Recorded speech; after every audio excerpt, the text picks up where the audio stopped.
man shot and killed last week was a former self-confessed gang leader who exposed the inner workings of the Vice Lords during a high-profile 2006 trial.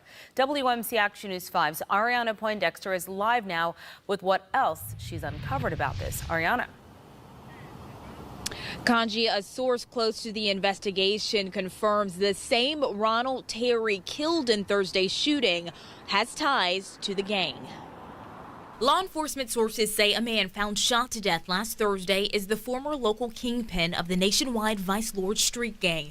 Memphis police confirmed 49-year-old Ronald Terry and another woman were found dead in a car parked near the intersection of Imogene Street and Dwight Road. In 2006, Terry was on trial, charged with the attempted murder of another Vice Lord member. Midway through closing arguments, Terry changed his plea, admitting to the crime, but before doing so, gave jurors a detailed look at the Vice Lords organization. They form a committee from each branch. They're what make up the nation, not no one person.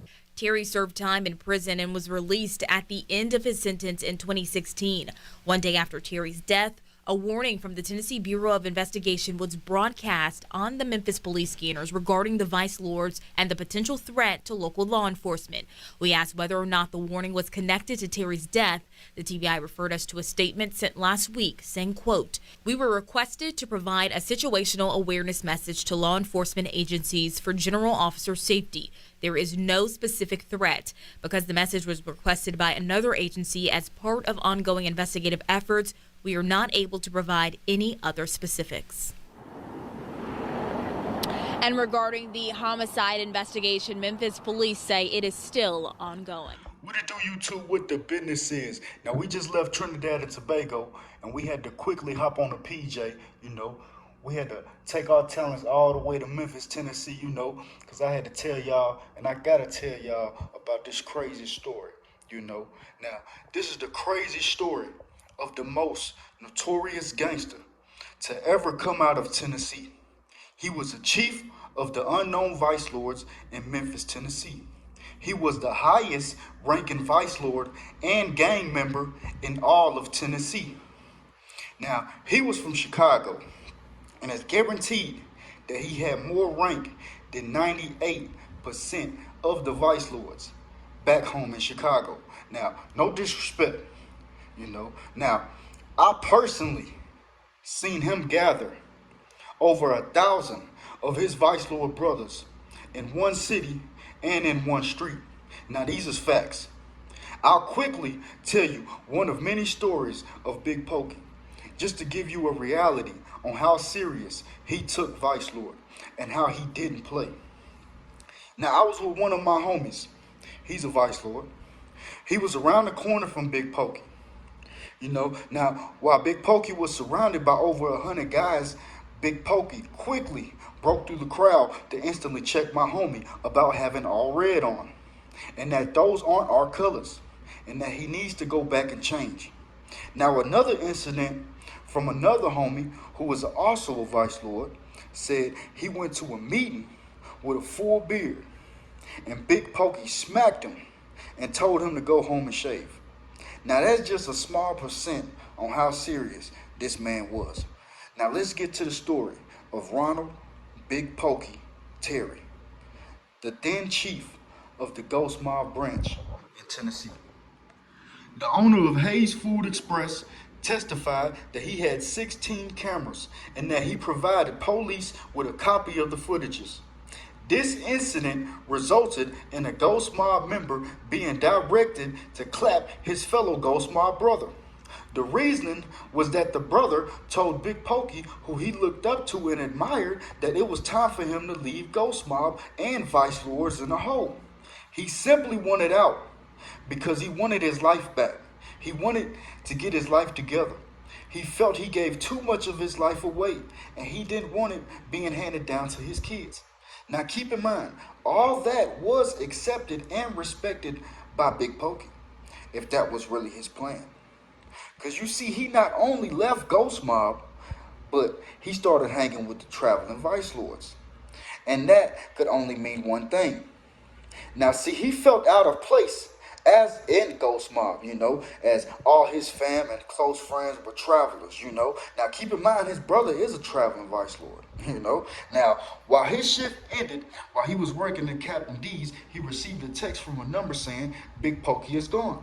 He quickly called the number when a person identified himself as a Ghost Mob member. He asked him if Big Pokey was really gone. The Ghost Mob member then replied saying, read the text, ain't that what it says? When he asked the Ghost Mob member what had happened to Big Pokey, he replied saying, all we've been told is, if you're not Ghost, then you gotta get it. As the threat was made, him being scared for his life, he took his daughter away from his apartment and took her to her mother's. Well, right after, he quickly went looking for a gun. Now, as he was driving, he drove past another Ghost Mob member where they both stopped and talked about what had just happened to Big Pokey and the threats that he had just got. After speaking with him, he was approached by yet another Ghost Mob member.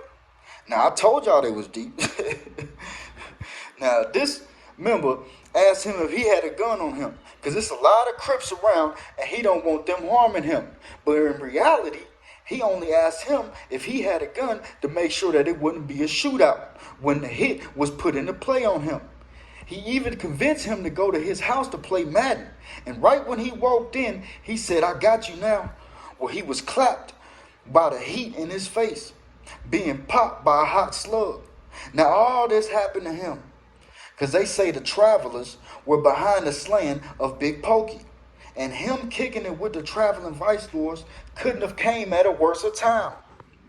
Now, on January 16th, 2019, the vice lord's chief of Tennessee was executed as he sat in his white Cadillac in Memphis.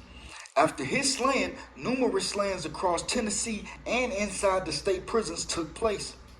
Big Pokey was 49 when he was took away with a female companion of his when she was 36 years old. Now, she too was executed.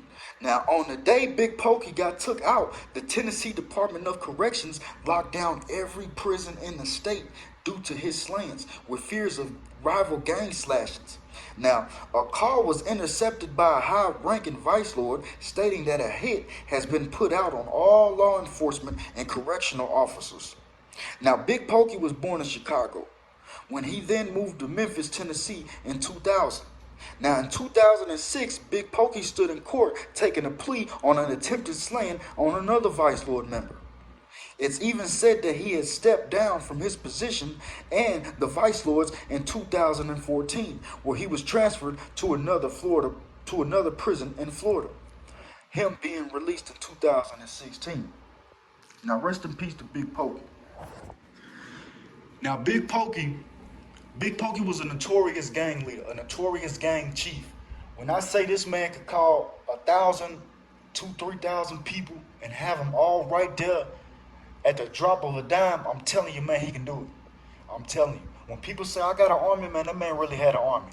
He could have had every vice lord in the state of Tennessee at his house by the time he got off the phone. That's how powerful, that's how much of a leader he was. The man was no joke. The man was a big time. When people speak of gang chiefs within certain places, you got to bring this man's name up. And this is not to glorify anything, but when we're talking about this life, we're going to talk about this life. You know now.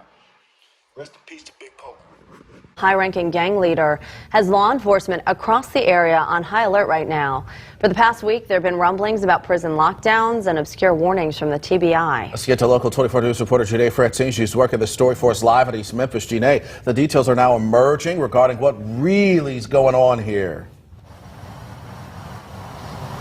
A major gang leader was among two people killed in a double homicide last week. Take a look at your screen. Ronald Terry and Candid Sanders. They were actually killed in a car on Dwight Road near Airways, just blocks from the Memphis airport. The day after the murder, the Tennessee Department of Corrections locked down every prison in the state.